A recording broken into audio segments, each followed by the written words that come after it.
Assalamualaikum warahmatullahi wabarakatuh. Apa kabar anak-anakku yang solih dan solihah? Semoga kalian tetap sehat walafiat.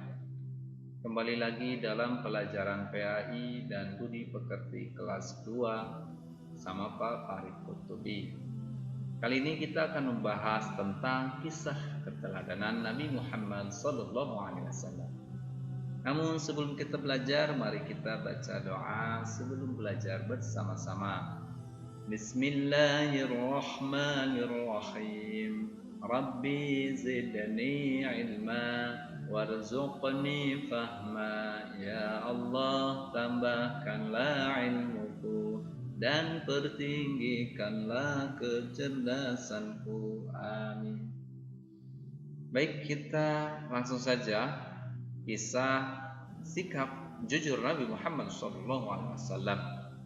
Ketika bulan Rajab tiba, seluruh umat Islam tentunya teringat akan peristiwa Isra Mi'rajnya Rasulullah, yaitu perjalanan Rasulullah dari Masjidil Haram ke Masjidil Aqsa dan dilanjutkan ke Sidratul Muntaha dan kembali dengan membawa pesan untuk menunaikan sholat 5 waktu. Kejadian malam itu merupakan ujian untuk umat Islam. Seberapa besarkah keyakinan mereka terhadap kejujuran Rasulullah dan risalah yang dibawanya? Kini yang perlu menjadi pusat perhatian umat Islam hanya satu, yaitu pentingnya kejujuran. Kenapa Abu Bakar begitu meyakini kejadian itu? Jawabannya hanya satu, karena buah sifat jujur Rasulullah itu sendiri.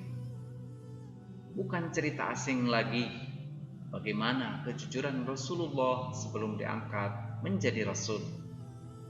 Seluruh orang Quraisy, bahkan Abu Jahal, pembesar suku Quraisy, sekalipun sangat mengakui kejujuran Rasulullah.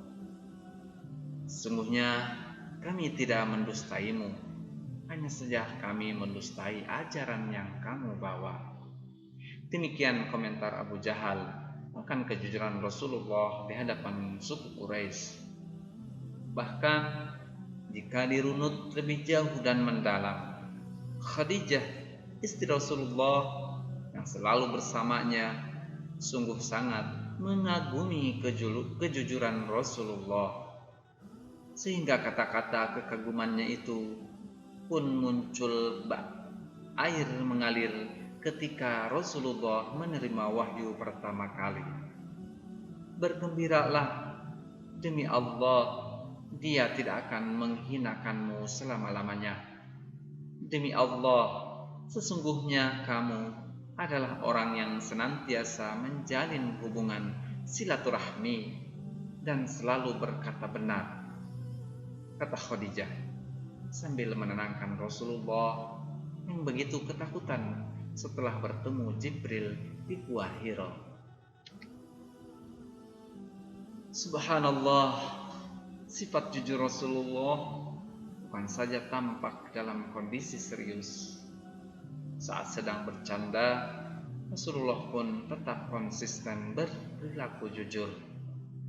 Sebagaimana diriwayatkan oleh Imam Tirmizi bahwa datang seorang perempuan yang sudah lanjut usia menemui Rasulullah dan memohon agar didoakan masuk surga. Lantas Rasulullah menjawab, "Wahai ibu, sungguh surga itu tidak akan dimasuki perempuan tua." Kontan, perempuan tua itu menangis.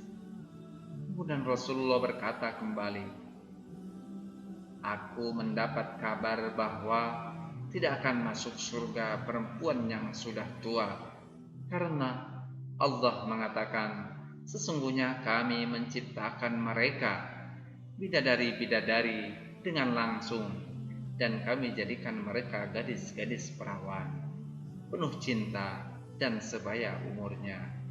Quran Surat Al-Waqi'ah ayat 35-37. Seketika itu, perempuan yang menangis tadi pun tersenyum dan mengetahui bahwa di dalam surga tidak ada lagi yang tua, semuanya dijadikan mudah. Karena itu Rasulullah senantiasa mengingatkan umatnya untuk selalu berkata jujur dan menjauhi sifat dusta. Rasulullah berpesan, berperilaku jujurlah kamu. Sesungguhnya kejujuran menuntun kepada kebaikan. Kebaikan menunjukkan jalan menuju surga. Setiap manusia yang selalu berkata jujur dan memilih kejujuran hingga ia ditulis di sisi Allah sebagai orang yang jujur. Jauhilah kamu dari sifat sombong. Sesungguhnya kesombongan itu menuntun ke arah kedurhakaan. Kedurhakaan membawa kepada neraka. Setiap manusia yang selalu berbohong dan memilih kebohongan hingga tertulis di sisi Allah sebagai pendusta. Subhanallah, Maha Suci Allah. Mengikuti sifat Rasulullah adalah suatu kewajiban bagi setiap muslim. Katakanlah, wahai Muhammad, jika kamu benar-benar mencintai Allah, ikutilah aku. Niscaya Allah akan mengasihi dan mengampuni dosa-dosamu. Quran Surat Ali Imran ayat 31. Dengan jujur pada diri sendiri, maka kita akan jujur pada apa-apa yang mengikuti kita, seperti malam mengikuti siang, dan itu akan berdampak hidup jujur di masyarakat. Kejujuran akan membawa pada kemaslahatan umat dalam lingkungan pendidikan. Misalnya di sekolah, anak jujur harus dapat menjaga amanah, tidak suka berbuat curang. Anak harus jujur terhadap Allah Subhanahu wa Ta'ala, terhadap diri sendiri, terhadap orang tua, terhadap guru, terhadap teman. Contoh lainnya, jika mengerjakan soal ulangan, tidak suka menyontek dan berusaha untuk selalu dikerjakan sendiri. Baik anak-anakku yang solih dan solihah, kita kembali dalam pelajaran Nabi Muhammad SAW teladanku. Nabi Muhammad SAW teladan bagi seluruh umat manusia. Sikap kejujuran Nabi Muhammad SAW. Nabi Muhammad SAW terkenal jujur dalam setiap perkataan dan perbuatannya. Dengan kejujurannya, beliau mendapat gelar Al-Amin, artinya orang yang dapat dipercaya. Sejak kecil, Nabi Muhammad SAW memiliki sifat jujur. Beliau dikenal sebagai pedagang yang jujur, juga sebagai pemimpin yang jujur. Nabi Muhammad SAW menyuruh kita selalu bersikap jujur. Jujur kepada Allah, kepada diri sendiri, kepada orang tua, guru, dan semua orang. Baik, setelah kita mendengarkan penjelasan tadi dan kisah Nabi Muhammad SAW, maka kita harus punya sikap, yaitu aku selalu berkata dan berbuat jujur. Baik anak-anakku yang solih dan solihah, apa sih keuntungan jujur? Keuntungan bersikap jujur: orang jujur disayang Allah, disenangi orang tua dan guru, dan punya banyak teman. Jujur akan membawa kebaikan. Baik, sikap yang harus kita kembangkan adalah dimanapun dan kapanpun aku harus bersikap jujur. Aku tidak boleh berbohong. Jika aku berbuat salah, aku akan meminta maaf dan berkata jujur.